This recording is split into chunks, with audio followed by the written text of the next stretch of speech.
Pagbalik nilang dalawa mula sa Mindoro, akala nila'y tapos na ang kababalaghan sa buhay nila. Ang gusto na lang ni Francis Leo ay matulog ng 3 araw nang walang gumigising.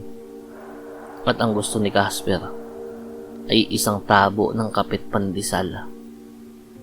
Pero pagdating nila sa San Guido, ibang klase ang sumalubong sa kanila. Tahimik ang hangin, madilim ang paligid, at ang bagong biling lupa na dapat sana'y gagawing rest house ay may kakaibang itsura. Sir, bulong ni Casper habang naglalakad papasok sa bakuran. Naaalala niyo ba to? Dati flat ang lupa. Ngayon, parang tinusok ng higanting daga. Nilapitan ni Francis ang isa sa mga butas. Malalim, mainit ang singaw, at amoy na parang pinaghalong lupa, laman loob, at lumang nabubulok na kahoy. Casper, hinawakan ni Francis ang kwintas niyang agimat. Bakit bigla na namang umiinit? Sir, sa akin din eh. Para akong may lagnat sa dibdib. Kumislap ang dalawang agimat. Doon pa lang, alam na nila. May nadidiskubreng masama ang mga agimat mula sa butas. Habang nag-iikot sila, may biglang tumawag mula sa likuran. Ahoy! Kayo ba ang bagong bumili ng lupang yan? Isang babaeng nakayapak, payat, at may hawak na lumang lantern ang lumapit. Ako po, sagot ni Francis. Bakit po? Diyos ko, bakit dito pa kayo bumili? Sabi nito, nangingilabot. May 2 dahilan kung bakit walang bumibili rito. Nako, alam ko na yan. Multo, tigbalang, lahat naman yun ay kaya naming sagupain. Naka-discount kasi to kaya binili namin. Hindi yon, sigaw ng matanda. Una, dahil sa mga engkantong dalakit nun na matagal nang naninirahan sa gilid ng lupa. Nako po, bulong ni Casper.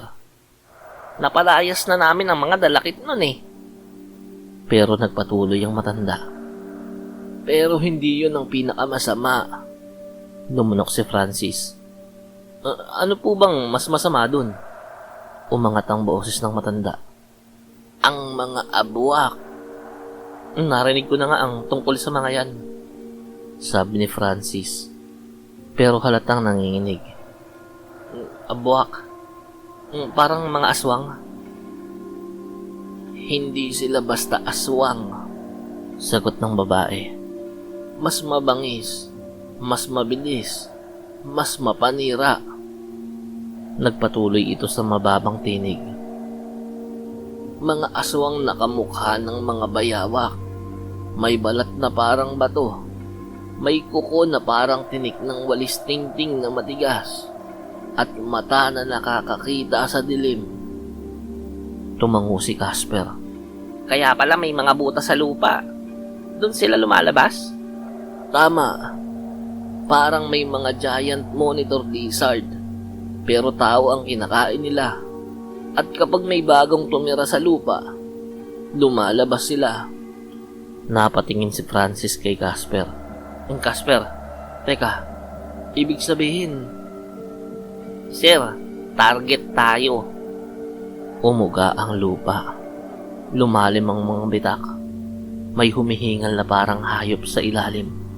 Sir, parang ayoko ng ganito ah. Biglang umangat ang lupa. Sa gitna ng bakuran, sumulpot ang isang malaking ulo ng abuwak. Mukha itong bayawak, pero may ngipin na pang tao. Sira-sira, mahahaba. Kasunod nito ay ang isa pa, at isa pang muli. Hanggang 5 silang sumulpot. Sir, parang hindi sila mukhang friendly. Ngumiti si Francis. Ano ba, Casper? Friendly agad? Mukha pa lang nila, gusto na tayong kainin eh. Lumusob ang mga abwak. Tumalo ng unang abwak kay Francis. Sir! Gumalaw si Francis. Nakaiwas. Pero sinapulis siya sa balikat ng pangalawang abwak. Aray ko, put! Hinila siya ni Casper palayo. Sir, huwag kang tatayo sa harapan nila. Para kang buffet. Hinataw ni Casper ang isang abwak sa katawan. Parang tumama sa bato. Ang tigas! Gamitin mo yung matalim, Casper. Ano pa nga ba? Tinamaan niya sa leeg ang pangalawang abwak. Tumalsik ang dugo. Sumigaw ang halimaw. Sumugod na rin si Francis. Kinuha ni Francis ang tubo mula sa gilid ng bahay. Hoy, kayo! Hindi ako kayang patumbahin ng mga abwak. Sinibat niya ang isa sa mata. Umurong ito. Umiiyak na parang bata. Lumabas ang dalawang mas malalaki. Mukhang mga lider. Mas makintab ang balat. Mas mahaba ang mga kuko. Casper, phase 2 na to. Sir, mas malaki pa sila sa motor. At sabay-sabay silang lumusob. Tumalon kay Francis ang unang abwak. Tinamaan niya ito ng tubo sa bibig. Nabali ang dalawang ngipin.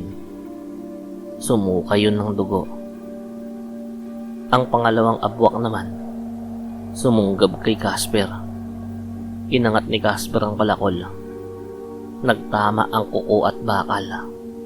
Malambot ang mga tiyan nila. Sigaw ng matanda mula sa likod. Ha? Sa tiyan? Bakit nga ba hindi nyo sinabi agad? Reklamo ni Francis. Sinaksak ni Casper ang tiyan ng abwak. Tumilapon ang laman loob. Natira ang pinakamalaki. Malaking parang poste. Kasing taba ng ref. Kasing laki ng tricycle. Dahan-dahan yung lumapit. Kayo ba ang bagong nagmamay-ari? Sabay tirik ng mata. Kayong dalawa ang kakainin ko. Casper, ako na dito. Sabi ni Francis na may hawak na tubo. Sir, sigurado ka? Baka mabalatan ka na parang patatas dyan. Casper, may tiwala ako sa sarili ko. Kahit minsan, wala ka nun sa akin. Tumawa ang abwak at sumugod. Tinamaan ni Francis sa dibdib. Tumilapon. Gumulong sa lupa. Yes, sir. Ang galing mo. Humawak si Francis sa tubo. Tumayong muli. Tama na. Ayoko na nang hinahabol ng halimaw araw-araw. Magpapahinga lang kami ni Casper. At buong lakas niyang sinibat ang tubo sa bukas na bibig ng abwak. Tumagos. Umungol. Bumagsak. Tapos ay sinugod ni Casper at pinukpok yun sa ulo. Hanggang sa mabasag na parang banga. Pagkatapos ng labanan, humihinga lang dalawa. Basang-basa sa dugo at pawis. Tahimik na ang paligid. Casper, buhay pa ba ako? Opo sir, mas mabigat lang ang amoy ng ihi ninyo ngayon. Naihi ba kayo sa shorts? Stress lang to, Casper. Lumapit ang matandang residente. Salamat sa inyo. Matagal nang pahirap dito ang mga abwak.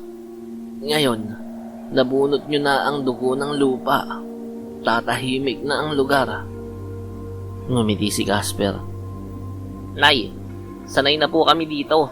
Halos weekly, may sumasalakay sa buhay namin eh. Umupo si Francis sa lupa. Napabuntong hininga. Casper, magpapagawa pa ba tayo rito ng rest house? Sir, oo naman. Pero may isang problema eh. Ano? Tingin ko, parang may susunod na panganib na naman na nakaamba sa atin. Nagkatinginan ng dalawa at sabay na pailing.